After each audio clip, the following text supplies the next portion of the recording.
sobre doenças autoimunes. Talvez você nunca tenha ouvido falar sobre doença autoimune, mas o nome dessas doenças provavelmente você já ouviu falar. Você já ouviu falar, por exemplo, de lúpus, rosácea, psoríase, que causa lesões na pele, descamações e lesões na pele, no corpo todo, artrite reumatoide, que causa deformação das articulações, com deriva dos ossos, havendo mudança na estrutura dos ossos, dos pés e das mãos principalmente. Isso pode acontecer no rosto, na coluna, em todo o corpo.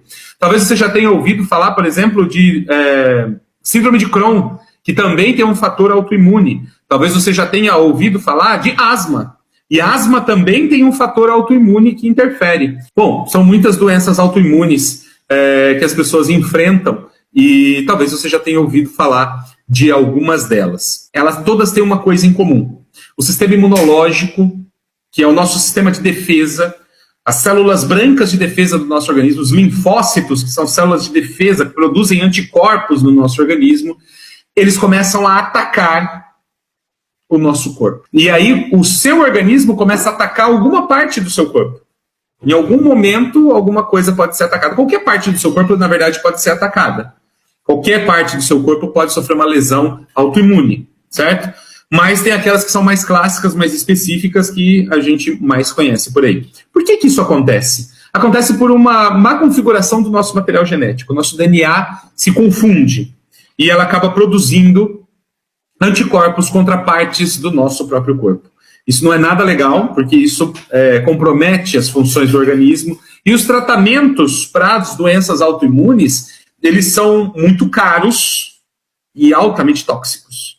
Então, são dois fatores muito negativos para os tratamentos autoimunes. O custo deles, que pode chegar a dezenas de milhares de reais por mês, e a questão dos efeitos colaterais são gravíssimos e, em alguns casos, são incapacitantes. Então, é muito importante que a gente entenda e descubra mecanismos nas plantas pelos quais a gente consegue inibir essa ação imunológica exacerbada do nosso corpo e equivocada.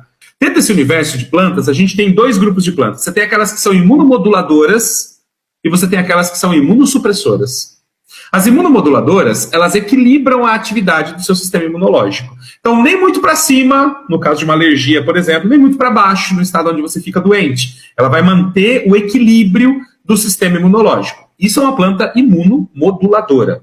Mas existem as plantas também que são imunossupressoras, ou seja, elas vão reduzir a atividade do seu sistema imunológico. Então, numa crise alérgica grave, um imunossupressor é maravilhoso. Numa crise de autoimune grave, o imunossupressor é maravilhoso. A ação imunossupressora das plantas medicinais é muito diferente dos medicamentos químicos.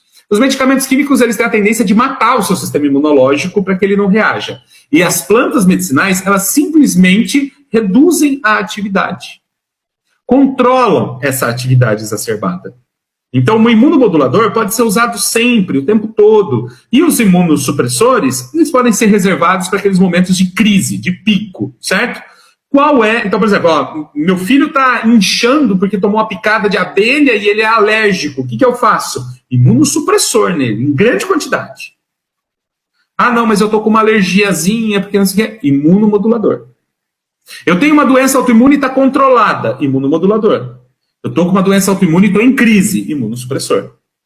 Tá? Então, você pode controlar em dosagens diferentes, em momentos diferentes, e você tem um efeito muito legal utilizando essas plantas medicinais. Beleza? Primeira, segunda e terceira planta que eu vou indicar para vocês. A primeira delas é a erva de Santa Luzia, a Euphorbia hirta. Esse é o nome científico dela, e lembre-se, você tem que aprender a identificar as plantas pelo nome científico para não confundir. É a primeira planta imunossupressora. Ela tem uma atividade de rebaixar a ação do sistema imunológico. Então, a erva de Santa Luzia tem uma atividade imunomoduladora e imunossupressora. Imunomoduladora quando você toma bem pouquinho, imunossupressora quando você toma uma dose mais forte, certo? A segunda planta que você pode utilizar é o saião. Saião também chamado de folha da costa, folha da fortuna, folha da vida. É uma flor de jardim muito comum. Tem folha suculenta, uma suculenta, né? Um calanchoe, o nome científico dele é Kalanchoe pinnata ou Bryophyllum pinnatum. E essa planta, que é da família das suculentas, As folhas dela podem ser consumidas até mesmo na forma de suco. Enquanto a erva de Santa Luzia tem que ser feito chá, o saião pode ser consumido na forma de suco. É um medicamento sensacional para vários problemas autoimunes, para asma, para psoríase, para lúpus, para artrite reumatoide. Ela vai reduzir a atividade imunológica. Ainda tem dezenas de outras atividades benéficas para o seu organismo, mas ele rebaixa significativamente, tem uma ação imunossupressora no seu organismo. Então, num pico de alergia, num pico autoimune, você pode utilizar o saião como um redutor. Não tem efeitos colaterais, Daniel? Você só não pode utilizar o saião se você já estiver usando um imunossupressor químico, porque aí você vai ter um efeito sinérgico que vai potencializar demais. Mas se você toma um imunossupressor químico, não vai usar nem a erva de Santa Luzia, nem o saião.